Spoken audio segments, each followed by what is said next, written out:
what does a drug high look and sound like? Ah, man. That's some heavy shit, man. For many film fans, one of the most fascinating aspects of movies about drug use is the access the viewer gets into the risky world of substances that can put your mind in an altered state.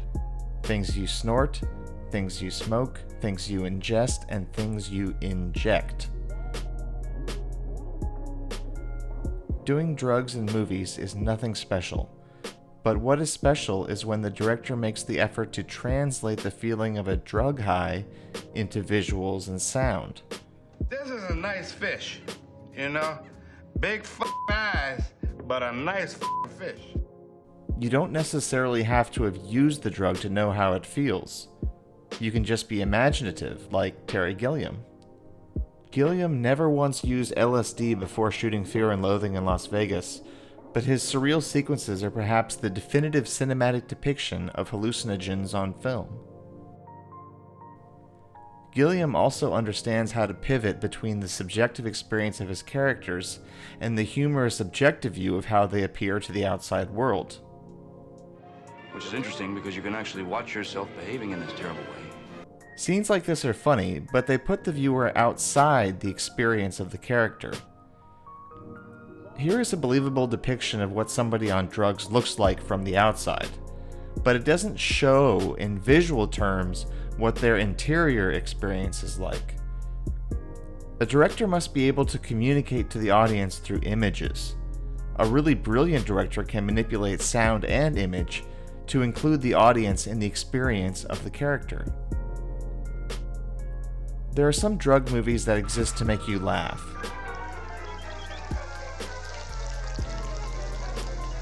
There are some whose purpose is to both scare and exhilarate you.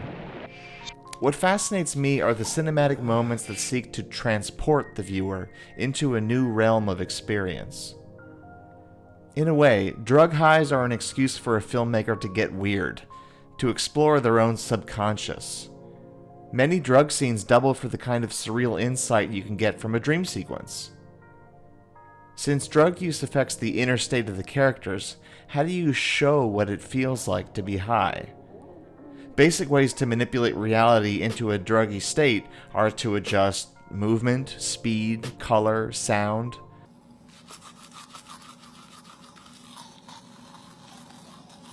There's a difference between a character telling us, I'm so wasted, and the film actually showing us how high they really are. While some might disparage drug scenes as glorifying the lives of despicable characters, I would argue that they are examples of cinematic art. These movie drug scenes attempt to express something that cannot be expressed, a state of mind. What a sight! Chase him away! Chase him away! Which brings me to Surrealism. Surrealism explores material reality, but with the imagination and the mind, in particular.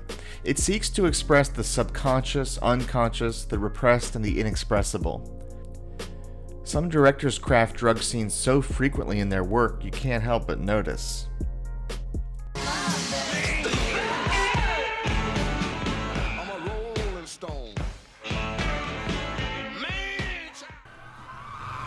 Of all the serious directors who specialize in subjective drug experiences in film, perhaps the strongest is none other than Martin Scorsese. No other major filmmaker explores cinematic inebriation with as much creativity. His inventive depictions of cocaine use inspired many notable knockoffs, such as this one. I said what I was gonna test right. What the you saying? Now, Leonardo DiCaprio loses control of his motor functions because he's on Quaaludes, and Jonah Hill and Channing Tatum hallucinate they are in a new world because of the LSD that they took. Now, Nicolas Cage's character sees iguanas on his coffee table because he's high on...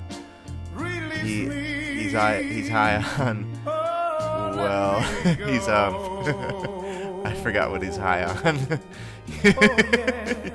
He's just, he's just, I don't love you anymore. Okay, Here's just a few of my favorites. Lifting the camera off the table while the music kicks in makes me feel like I just snorted coke, even though I never have. Or, the floor gives way underneath and sinks down, both beautiful and frightening, and very illustrative of how heroin affects you, or so I'm told. And lastly, this trippy scene from Midnight Cowboy is very much a time capsule of the late 1960s. And yet, it's also a timeless example of how a filmmaker can communicate strong feelings without words. You can also feel that this drug trip is the character's very first, which dovetails with his experience of being in New York City for the first time, coming from a small southern town and being in awe of the enormity of life experience he's never had, and all the possibilities there are in wait for him. Most moviegoers approach a film completely sober, but if the audience member feels like they are on drugs just from watching your film, you've succeeded.